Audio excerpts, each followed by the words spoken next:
जय हिंद साथियों, मैं आशीष नेमा संभवी आर्ट्स अकेडमी में आप सभी का स्वागत करता हूं। आज हम बात कर रहे हैं मध्य प्रदेश के इतिहास की सीरीज में परमार वंश की। आइए हम जानते हैं परमार वंश की। सबसे पहले हम जानेंगे उत्पत्ति के बारे में, फिर उसके स्रोतों के बारे में, फिर प्रमुख के शासकों के बारे में और कुछ विशेष। तो शुरुआत करते हैं उत्पत्ति से। तो परमार वंश की उत्पत्ति कैसे हुई, आइए जानते हैं। अग्निकुंड का सिद्धांत। सबसे पहले क्या हम जानेंगे, अग्निकुंड का सिद्धांत क्या था। अग्निकुंड का सिद्धांत क्या था? जो ऋषि वशिष्ठ थे, इन्होंने यज्ञ किया कहाँ पर? आबू पर्वत पर। तो 4 राजपूत राजाओं की उत्पत्ति हुई। कौन कौन से 4 राजपूत राजा थे? प्रतिहार, परमार, चौहान और कौन थे? चालुक्य। ये कहाँ थे? आबू पर्वत पर क्या किया था? यज्ञ किया था। किसने? ऋषि वशिष्ठ ने। और 4 राजपूतों की उत्पत्ति हुई थी। तो उनमें से एक थे कौन? परमार, जिनकी चर्चा हमें आज करनी है। तो अग्निकुंड के सिद्धांत को किस किसने माना? किस किसने माना था अग्निकुंड के सिद्धांत को? सबसे पहले पृथ्वीराज रासो में किसने? चंद्रवरदाई ने बताया है कि इन राजपूतों की उत्पत्ति कहाँ से हुई है? अग्निकुंड से हुई है। इसी को अबुल फजल ने भी माना है। किसमें? आयने अकबरी में। और तिलक मंजरी में भी क्या देखने ली? धनपाल। तिलक मंजरी किसकी है? धनपाल की। कि धनपाल की इस किताब में भी हमें क्या मिलती है जानकारी की? राजपूतों की उत्पत्ति अग्निकुंड से हुई है। वही नव संघ सांग चरित में भी क्या मिला है देखने के लिए? राजपूतों की उत्पत्ति का सिद्धांत अग्निकुंड से, जो कि किसकी है? पद्म गुप्त की है। परमारों के जो राज कवि हुआ करते थे। वही बात कर लें तो क्या ब्रह्म छत्र कुलीन। ब्रह्म छत्र कुलीन का अर्थ होता है पहले ब्राह्मण और फिर क्षत्रिय। तो जो परमार थे पहले क्या थे? ब्राह्मण थे। बाद में क्या हो गए? क्षत्रिय हो गए। और यह जानकारी हमें वाक्यपति मुंज, जो कि एक क्या होते हैं? परमार शासक होते हैं। उनकी क्या पिंगल सूत्र वृत्ति में देखने के लिए मिली है। किनकी? जो इनके दरबारी कवि थे, कौन? हलायुद्ध। कौन थे? हलायुद्ध के पिंगल सूत्र में भी हमें क्या जानकारी मिलती है कि ये क्या थे? ब्रह्म क्षत्र कुलीन, पहले ब्राह्मण फिर बाद में क्षत्रिय हुए। अब गांगुली, डीसी गांगुली ने परमाणु को क्या कहा है? मान्य खेट के जो राष्ट्रकूट शासक थे उनके क्या कहा है? वंशज। यह जो मत है यह मान्य नहीं है। इसके बाद क्या हुआ?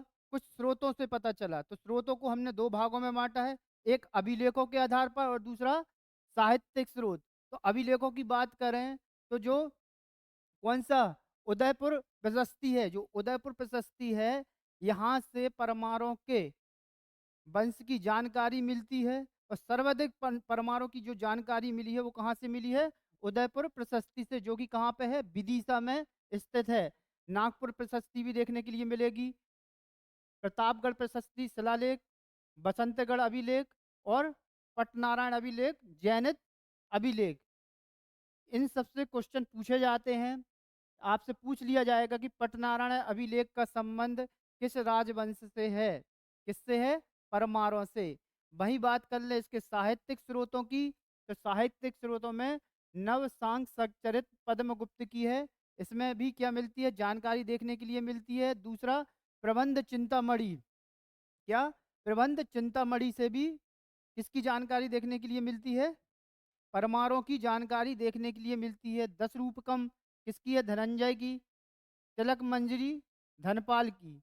वहीं राजा भोज द्वारा लिखित ग्रंथों से भी परमारों की जानकारी देखने के लिए मिलती है। राजा भोज ने अपने ग्रंथों में बताया है कि यह कौन थे? परमार विक्रमादित्य के वंशज। विक्रमादित्य जो कि उज्जैन में बहुत समय पहले गंधर्व सेन नामक राजा था, उसके पुत्र थे कौन? विक्रमादित्य।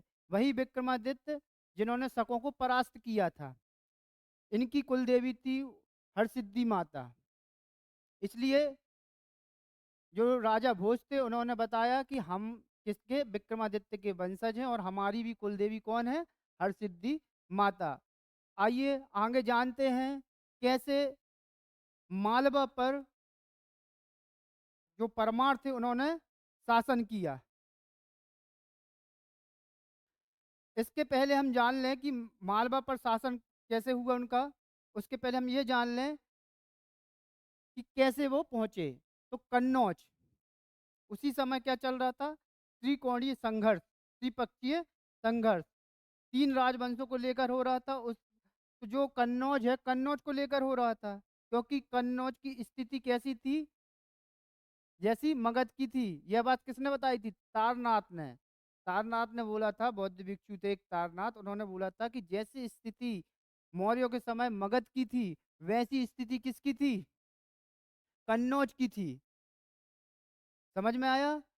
तो हर्ष के धीरे धीरे क्या हुए, हर्ष का शासन खत्म होने लगा और वहां पर एक अयुध वंश आया। उसके दो राजा थे, कौन कौन, चक्रायुध और इंद्र आयुध।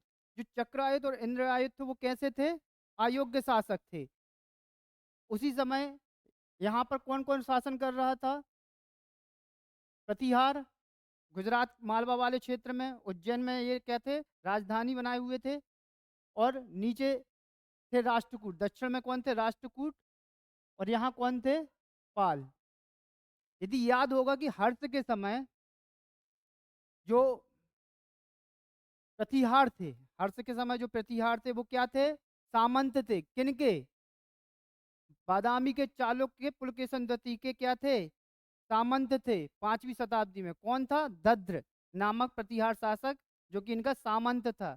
धीरे धीरे इन्होंने क्या किया, जब पुलकेशन द्वितीय और हर्ष कैसे हो गए, कमजोर पड़ गए, तो उसका फायदा उठाकर प्रतिहार क्या हुए थे, स्वतंत्र सत्ता स्थापित कर ली थी मालवा में। उसके बाद यहाँ पर कौन आ गए, प्रतिहार शासक वत्सराज। कौन आ गए, वत्सराज यहाँ पर। और मालवा पर क्या लोकल रूलर कौन थे, परमार, जो लोकल रूलर थे। अब मालवा बड़ा था उस समय, यहाँ वत्सराज थे, यहाँ पर गोविंद तृतीय आ गए। और यहाँ पर कौन थे, पाल, धर्मपाल। लेकिन जब वत्सराज थे उस समय गोविंद तृतीय नहीं थे। गोविंद तृतीय कब आए, नागभट्ट के समय, नागभट्ट द्वितीय के समय। तो नागभट्ट द्वितीय के जो पिता थे, कौन, वत्सराज। कौन थे, वत्सराज। उस समय यहाँ कौन थे, राष्ट्रकूट शासक, ध्रुव। यहाँ तो धर्मपाल थे ही। ठीक है। जब वत्सराज ने कन्नौज पर आक्रमण किया तो किसको, किसको हटाया था, चक्र आयुध को हटाकर किसको बिठा दिया था, इंद्र आयुध को। और धर्मपाल को भी परास्त कर दिया था। तो फिर किस पर, कन्नौज पर किसका अधिकार हो गया था, परमारों का कि प्रतिहारों का, प्रतिहारों का। कन्नौज पर किसका अधिकार हो गया, प्रतिहारों का। जब कन्नौज पर प्रतिहारों का अधिकार हो गया तो जो प्रतिहार थे वो कन्नौज चले गए। और यहाँ पर लोकल रूलर कौन थे, मालवा पर, परमार। पहले परमार के उनके प्रतिहारों के उसमें थे, तो उनकी जी हजूरी कर रहे थे। अब जो राष्ट्रकूटों की जी हजूरी करना शुरू कर देंगे, क्योंकि राष्ट्रकूट शासक गोविंद तृतीय क्या करेंगे, नांग भट्ट पर क्या करेंगे, अटैक करेंगे। कहाँ पर, कन्नौज में। तो ये क्या होगा, इसका राजनीतिक परिस्थितियों का लाभ उठाकर जो परमार वंश का शासक होगा उपेंद्र, जिसको कौन बिठा लेगा मालवा की गद्दी पर, गोविंद तृतीय। कौन बिठा लेगा, गोविंद तृतीय। जब गोविंद तृतीय इसको बैठाएगा कहाँ पर, मालवा की गद्दी पर, तो इसका क्या हो जाएगा, ये सामंत हो जाएगा उपेंद्र।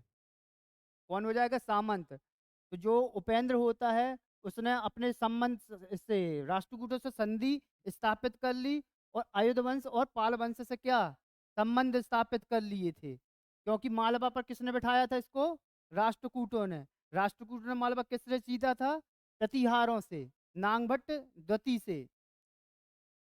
ये देखो। अब उपेंद्र कृष्णराज, उपेंद्र कृष्णराज के बारे में देखने के लिए मिलता, यहीं से ही क्या हुआ है, परमारों का शासन देखने के लिए मिला है। तो बात करें परमार वंश का संस्थापक कौन, उपेंद्र। जो कि एक शक्तिशाली एवं महत्वाकांक्षी व्यक्ति था। वहीं बात कर लें तो इसकी जानकारी हमें कहाँ से मिलती है? उदयपुर प्रशस्ति से, जो कि कहाँ पे है? विदिशा में। वह 8वीं सदी के क्या हुआ? उत्तरार्ध में राजनीतिक परिस्थितियों का लाभ उठाकर अवंती उज्जैनी का शासक बना। कौन? उपेंद्र। कब बना? 8वीं शताब्दी के उत्तरार्ध में। राजनीतिक परिस्थितियों का लाभ उठाकर समझे। राजनीतिक परिस्थितियों का मतलब ये है कि जिस समय प्रतिहार, राष्ट्रकूट और पाल कहाँ व्यस्त थे? कन्नौज पर। जब कन्नौज को लेकर वहां व्यस्त थे तो उसका फायदा किसने उठाया? उपेंद्र राज ने। तो 8वीं शताब्दी में जो राजनीतिक परिस्थितियों का लाभ उठाकर क्या किया? अपने आप को अवंती उज्जैन का शासक बनाया। और राष्ट्रकूट शासक गोविंद तृतीय ने क्या किया? उसको मालवा का शासक नियुक्त किया। तो ये किसके अधीन हो गए अब? राष्ट्रकूटों के। अब उनकी जी हजूरी करेंगे ये। ठीक है। यहाँ पर क्या था? एक सीता नामक कावित्री रहती थी इनके दरबार में। वहीं उदयपुर प्रशस्ति अभिलेख में इसे क्या क्या है? द्विज वर्ग रत्न कहा गया है। ये थे कौन? उपेंद्र कृष्ण राज, जो कि परमारों के कौन थे? प्रथम शासक थे, संस्थापक थे। आगे हम पढ़ेंगे परमारों के और अन्य वंशों के बारे में और उनकी वंशावलियों के बारे में।